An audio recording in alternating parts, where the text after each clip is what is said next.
hari ini kami akan mempresentasikan hasil kerja kelompok kami, yaitu tentang materi konstitusi dan HAM. Pertama-tama, saya Chandra Reksi Pratama. Saya akan menjelaskan tentang konstitusi. Konstitusi pada umumnya bersifat kodifikasi, yaitu sebuah dokumen yang berisi aturan-aturan untuk menjalankan suatu organisasi pemerintah negara.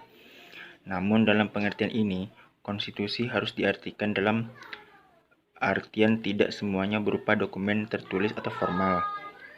Menurut para ahli ilmu hukum maupun ilmu politik, konstitusi harus diterjemahkan termasuk kesepakatan politik negara, kekuasaan, pengambilan keputusan, kebijakan, dan distribusi maupun alokasi. Istilah konstitusi berasal dari bahasa Inggris, yaitu constitution, dan berasal dari bahasa Belanda constitute. Dalam bahasa lain, constituteur,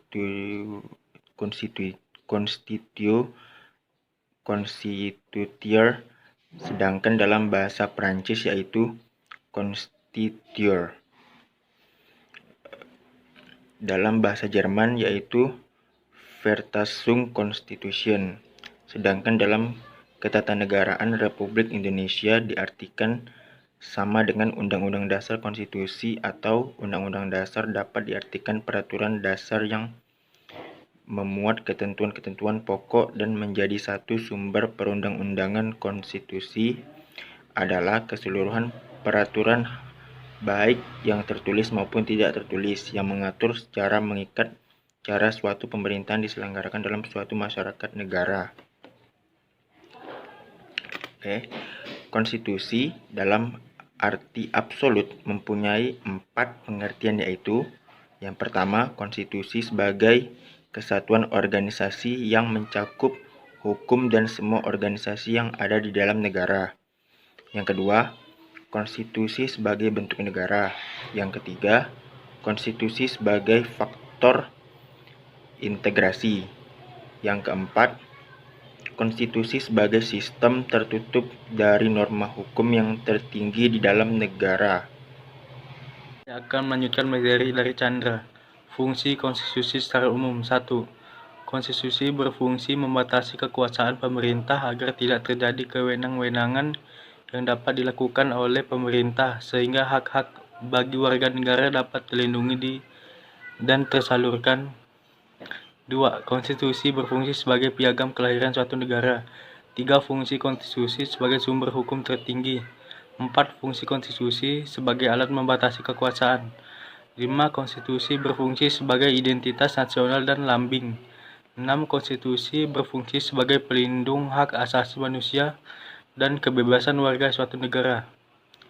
Selain fungsi konstitusi di atas, konstitusi juga memiliki tujuan, yaitu 1. Konstitusi bertujuan untuk memberikan pembatasan sekaligus pengawasan terhadap kekuasaan politik. Tujuan ini berfungsi untuk membatasi kekuasaan penguasa sehingga tidak melakukan tindakan yang merugikan masyarakat banyak. 2. Konstitusi bertujuan untuk melepaskan kontrol kekuasaan dari penguasa sendiri. Bisa juga memberikan perlindungan terhadap hak asasi manusia atau HAM. Sehingga dengan adanya konstitusi, maka setiap penguasa dan masyarakat wajib menghormati HAM dan berhak mendapatkan perlindungan dalam melakukan haknya. 3. Konstitusi bertujuan memberikan batasan-batasan ketetapan bagi para penguasa dalam menjalankan kekuasaannya. Selain memberikan batasan-batasan untuk penguasa dalam menjalankan kekuasaannya, hal ini juga bertujuan untuk memberikan pedoman bagi penyelenggaraan negara agar negara dapat berdiri kokoh. Saya Azhar Alamsyah ingin melanjutkan punya Dimas, yaitu tentang nilai-nilai konstitusi. Nilai konstitusi yaitu adalah suatu konstitusi yang resmi diterima oleh suatu bangsa, dan bagi mereka konstitusi itu tidak hanya berlaku dalam arti hukum atau legal, tetapi juga nyata berlaku dalam masyarakat, dalam arti berlaku efektif dan dilaksanakan secara murni dan konsekuen. Nilai nominal adalah suatu konstitusi yang menurut hukum tetaplah berlaku, tetapi tidak sempurna. Ketidaksempurnaan itu disebabkan pasal-pasal tertentu tidak berlaku atau tidak seluruh pasal-pasal yang terdapat dalam UUD itu berlaku bagi seluruh wilayah negara. Dan nilai semantik adalah suatu konstitusi yang berlaku hanya untuk kepentingan penguasa saja. Dalam mobilisasi kekuasaan, penguasa menggunakan konstitusi sebagai alat untuk melaksanakan kekuasaan politik. C. Penutup. Berdasarkan penjelasan konstitusi di atas, maka dapat kami simpulkan ke konsekuensi logis dari kenyataan bahwa tanpa konstitusi negara tidak mungkin terbentuk, maka konstitusi menempati posisi yang sangat krusial atau penting dalam kehidupan ketatanegaraan suatu negara.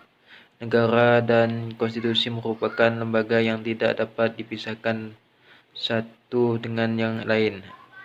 Eksistensi suatu negara baru real ada jika telah memenuhi 4 unsur, yaitu 1. Memenuhi unsur pemerintahan yang berdaulat, 2. Wilayah tertentu, 3. Rakyat yang hidup teratur sebagai suatu bangsa, dan 4. Pengakuan dari negara-negara lain. Assalamualaikum warahmatullahi wabarakatuh. Perkenalkan, nama saya Fahru Aprianto. Saya dari kelompok 4. Di sini saya akan menjelaskan tentang HAM, Hak Asasi Manusia. Hak asasi manusia adalah sebuah konsep hukum dan normatif yang menyatakan bahwa manusia memiliki hak yang melekat pada dirinya karena ia adalah seorang manusia. Hak asasi manusia berlaku kapan saja, di mana saja, dan kepada siapa saja, sehingga sifatnya universal. Adapun jenis-jenis HAM. Yang pertama, hak asasi politik. Yang kedua, hak asasi hukum. Yang ketiga, hak asasi pribadi. Yang keempat, hak asasi peradilan. Yang kelima, hak asasi sosial budaya. Dan yang keenam, hak asasi ekonomi. Pelanggaran HAM. Penyebab pelanggaran HAM secara umum yaitu yang pertama, sikap egois atau terlalu mementingkan diri sendiri. Yang kedua, rendahnya kesadaran HAM. Yang ketiga, sikap tidak toleran.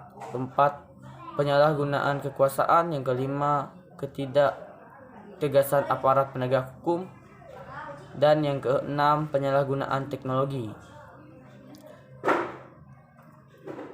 Hak untuk hidup adalah suatu prinsip moral yang didasarkan pada keyakinan bahwa seorang manusia memiliki hak hidup dan terutama tidak seharusnya dibunuh oleh manusia lain. Evolusi hak asasi manusia sebagai suatu konsep berlangsung perhalangan dalam sejumlah bidang melalui berbagai cara. Sekian yang dapat saya sampaikan, kurang lebihnya saya mohon maaf. Saya ucapkan terima kasih. Baiklah, saya Yeriki Saputra. Saya akan melanjutkan materi dari teman saya. Saya di sini akan menjelaskan sedikit tentang HAM, menyambung dari materi teman saya tadi. HAM atau hak asasi manusia berkaitan dekat dengan hak dasar, yaitu basic right, yang merupakan prioritas utama dalam lingkungan kehidupan bermasyarakat, baik itu masyarakat nasional maupun masyarakat internasional. Dan ini menjadi kebutuhan, baik itu kebutuhan material maupun non-material. Selanjutnya, saya akan menjelaskan apa itu HAM menurut para ahli. Ahli yang pertama adalah Frans Manggis Suseno. Menurutnya, hak asasi manusia adalah hak yang dimiliki manusia bukan karena diberikan kepadanya oleh masyarakat, bukan juga berdasarkan hukum positif yang berlaku, melainkan berdasarkan martabatnya sebagai manusia sendiri. Selanjutnya adalah pengertian hak asasi manusia atau HAM menurut Sustandoyo Wigno Jusubroto. Menurutnya, hak asasi manusia adalah hak yang melekat secara kodrat pada setiap makhluk yang dilahirkan secara sosok biologis manusia yang memberikan jaminan sosial dan menikmati kebebasan dan segala bentuk perlakuan yang menyebabkan manusia itu dapat hak hidup secara layak sebagai manusia yang dimuliakan oleh Allah. Selanjutnya adalah pengertian hak asasi manusia menurut Adnan Buyung Nasution. Menurutnya, hak asasi manusia adalah hak yang dimiliki manusia yang diperoleh dan dibawanya sejak dari kelahiran dan kehadirannya dalam lingkungan bermasyarakat. Selanjutnya adalah pengertian dari Jacques Donnelly. Menurutnya, HAM atau hak asasi manusia adalah hak setiap orang karena ia adalah manusia. Hak yang dimaksud setara bagi setiap makhluk hidup di dunia, khususnya manusia, tidak dapat dicabut dan bersifat universal. Mungkin hanya itu pengertian hak asasi manusia menurut para ahli yang bisa saya sampaikan. Mungkin masih banyak lagi pengertiannya. Baiklah, selanjutnya kita akan membahas tentang contoh pelanggaran hak asasi manusia di Indonesia. Tidak dapat dipungkiri bahwa walaupun hak asasi manusia ini berlaku di seluruh dunia, tetapi juga dapat terjadi pelanggaran hak asasi manusia yang dapat berlaku di setiap negara. Kali ini saya akan menjelaskan contoh pelanggaran hak asasi manusia yang dilakukan di negara kita, yaitu negara Indonesia. Baiklah, pelanggaran atau contoh kasus yang pertama, saya mengambil dari kerusuhan Tanjung Priok yang terjadi pada 12 September 1984. Dalam kasus ini, menelan korban yaitu 24 orang tewas dan 36 orang lainnya mengalami luka berat, sedangkan 19 orang lainnya mengalami luka ringan. Tetapi keputusan majelis hakim terhadap kasus ini menetapkan seluruh 14 terdakwa tersebut dinyatakan bebas. Walaupun jika kita melihat dari sisi kemanusiaan, ini sungguh tidak adil karena mereka sudah merenggut nyawa seseorang, tetapi mereka divonis bebas atau dinyatakan bebas. Baiklah, selanjutnya adalah kasus penembakan mahasiswa Universitas Trisakti pada tanggal 12 Mei 1998. Dalam kasus ini, 4 orang mahasiswa tewas.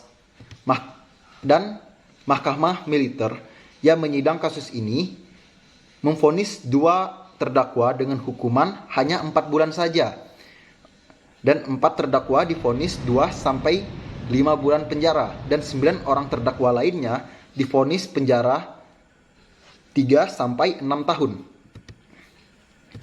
Selanjutnya adalah pelanggaran hak asasi manusia yang termasuk sangat berat dan mungkin mayoritas dari kita mungkin sudah mengetahuinya, yaitu adalah kasus penculikan aktivis yang terjadi pada 1997 sampai 1998. Dalam kasus ini, 23 orang dinyatakan hilang dengan rincian 6 orang dinyatakan telah dibebaskan, sedangkan 13 orang lainnya dinyatakan belum ditemukan sampai saat ini. Mungkin masih banyak lagi kasus-kasus pelanggaran HAM yang terjadi di Indonesia maupun di luar negeri, tetapi saya hanya dapat menjelaskan 3 tersebut. Baiklah, sekian materi yang dapat saya sampaikan. Maaf jika ada salah kata atau kekurangan materi. Sekian dari kelompok kami. Terima kasih.